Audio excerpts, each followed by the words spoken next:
Nice jacket. Grandpa's closet must be proud. The cruel words cut through the gymnasium, followed by a wave of laughter from the crowd of teenagers. All eyes turned toward a boy standing alone at the center of the assembly. His jacket was old, faded, the green fabric worn thin by time. A military patch clung to the sleeve, frayed but still visible, though most of the students saw it only as something to mock. He stood frozen, his cheeks burning, trying to hide his trembling hands. The crowd's laughter echoed in his head, louder than the gym's buzzing lights. He wanted to disappear, to vanish into the sea of faces that now sneered at him. Then the room shifted. The sound of polished shoes striking the hardwood floor cut through the noise. Heads turned, and silence began to ripple across the bleachers. A decorated general, standing tall in full uniform, stepped forward.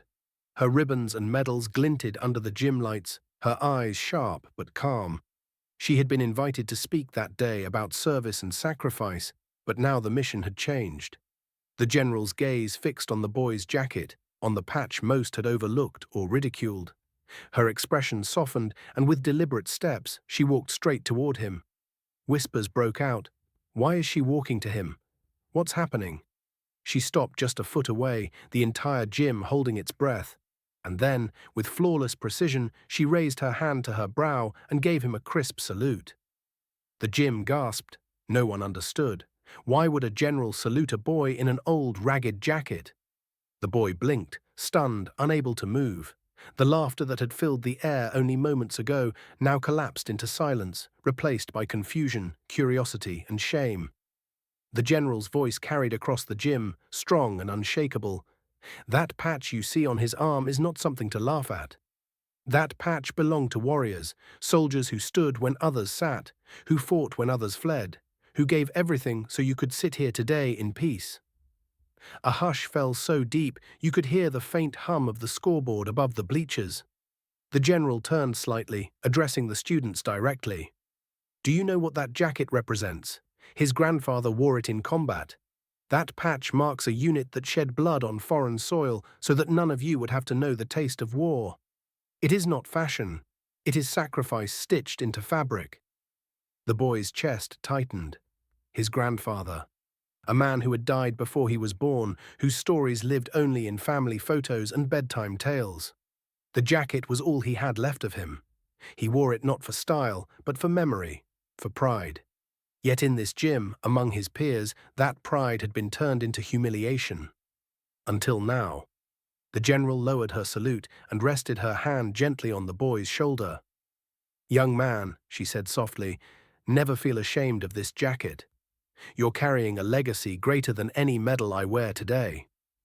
The crowd shifted uncomfortably. The students who had mocked him now stared at the floor, cheeks flushed with guilt. A teacher wiped a tear from her eye. The boy himself felt something he hadn't in years: validation, honor, strength. Then the general's tone sharpened again as she faced the crowd. Laughter at sacrifice is the privilege of the ignorant. But respect, that is the duty of the free. Her words thundered through the gym, each syllable landing like a hammer. Some students clapped hesitantly, then more joined, until the entire gym erupted in applause. Not for her, but for the boy in the faded jacket. He stood taller now, the weight of shame lifted, replaced by pride burning in his chest. In that moment, the gym wasn't filled with students anymore. It was filled with witnesses. To a truth too easily forgotten.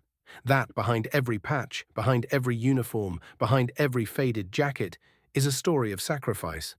The general leaned closer to the boy and whispered, "Just for him, your grandfather would be proud. Wear it with honor." His eyes watered, his lips trembling as he whispered back, "Thank you." For the first time, his voice didn't crack from shame. It carried strength. As she stepped back to address the assembly once more, the general left them with one final truth. When you see a uniform, when you see a patch, when you see sacrifice, you salute it. Because freedom was bought by those who wore it before you. The gym roared in applause once more. Some students stood to their feet. The boy didn't need their approval anymore, but he received something far greater: respect.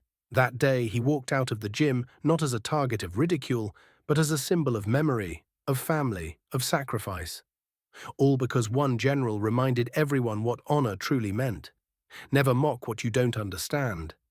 That faded jacket you laugh at might carry the weight of a nation's freedom.